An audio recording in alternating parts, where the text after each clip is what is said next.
It's a good time to be an Aston Martin fan. 2023 has seen the true foundations of the Aston Martin rebrand come into fruition. Dan Fallows has done a brilliant job taking his knowledge from his time at Red Bull and channeling it into turning a struggling midfielder into the genuine second best car on the grid.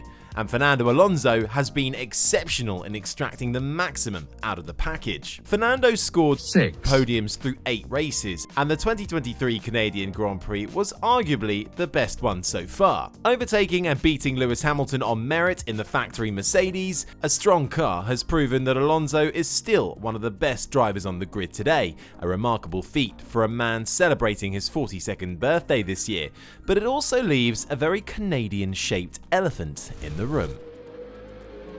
Aston Martin's owner, Lance Stroll, set a target going into his home Grand Prix, aiming for a double podium finish. Alonso held up his end of the deal, but Lance Stroll struggled again, being eliminated in the changeable conditions of Q2 and only managing 9th in the race, the Canadian struggling to overtake cars in the midfield and only scoring points thanks to George Russell's late retirement and Lando Norris being penalised 5 seconds. As Aston Martin transitioned from midfielder to a team who wants to take the fight to Red Bull, at what point does Lance Stroll's ability as a driver come into question? Ironically, he earned some goodwill from many fans after rushing back from a cycling injury to take the grid in Bahrain with 2 broken wrists. But since then, his form has dipped. 2 of the last 3 race weekends were rain affected, an element that plays to the Canadian's strength as a driver, and yet he crashed at Monaco while on intermediates and got eliminated in a damp Q2 session on home soil. For a man now in his 7th season in Formula 1, there's very little left for Lance in terms of excuses, given he's clearly in the best car he's ever had. Stroll is now a whopping 80 points behind his teammate, and the contrast in the driver's standings is staggering.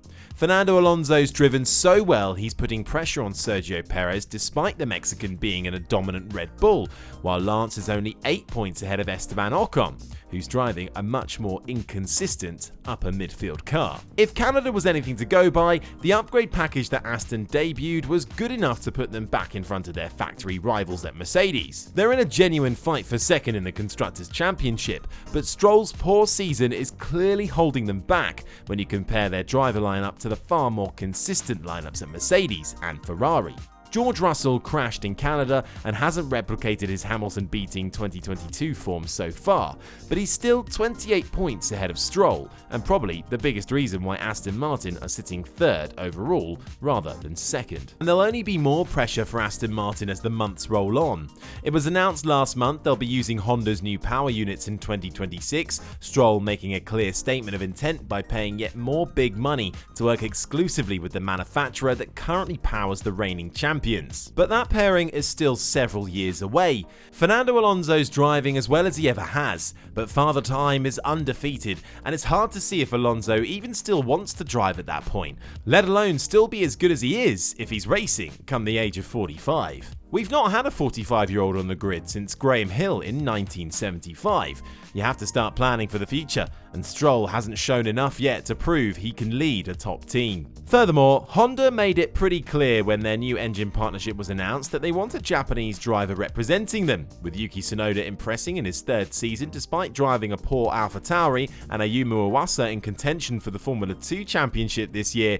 There are options that Honda will certainly push for. It's always been hard relating Stroll with his seat being in jeopardy because of his dad's affiliation, but with Aston Martin now being evaluated on a much higher level, do you think Lance Stroll is good enough for his seat? And would his dad dare release his own son if it meant a better chance for the title? Let us know in the comments, and if you like the video, be sure to subscribe.